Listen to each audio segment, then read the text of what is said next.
As followers of Christ, wherever God sends us, we must be people who seek God, who draw near to Him so that He may draw near to us with His presence and His power for the work to which He's called us.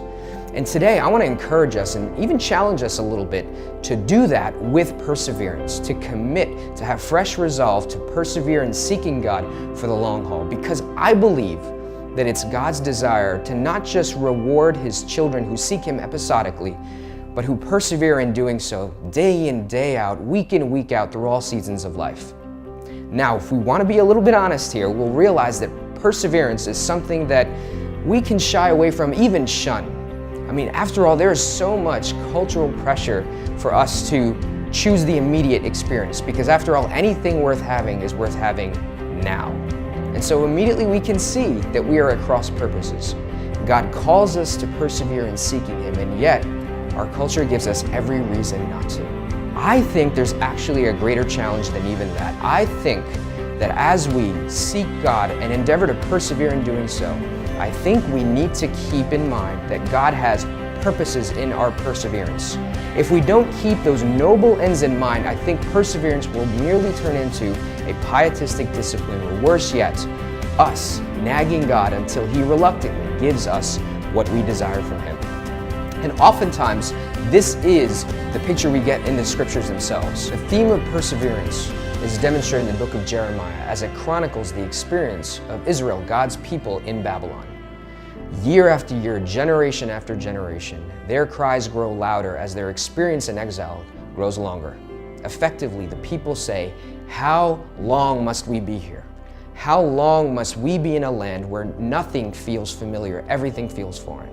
The people, the places, the customs, the religion, the politics, everything feels foreign to us. This is not home. How long must we be here?"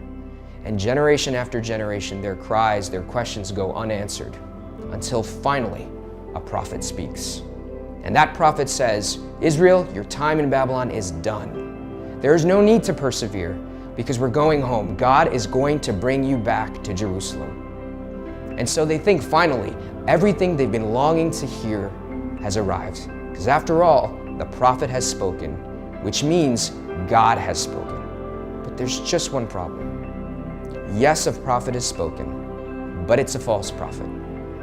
The false prophet gave Israel a reason not to persevere because it did not ask them to stick around, to persevere long enough to see God's redemptive purposes in Babylon. Because after all, what He missed, and as a result what they missed, is the very reason why God sent them to Babylon.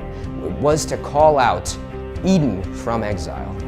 And so the false prophet gave Israel a reason not to persevere, and instead they trusted in a convenient and ignorant lie. So then enter the true prophet, Jeremiah, who comes with a harder word, but it's the exact word that God wanted His people to hear.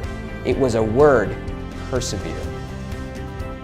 So over these next 40 days, as we mobilize in prayer and fasting, I invite us to do two things.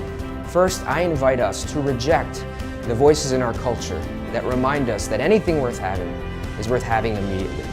But perhaps more than that, I invite us to keep the end in mind. I invite us to imagine that God would want to use us to redeem the people and places that are around us, that He might want to use us to call Eden out of exile. So join us as we partner together in prayer. Join us as we seek God, that He might, through us, redeem the people and places to which He sent us. Join us for the next 40 days as we persevere in aligning our prayers to God's purposes.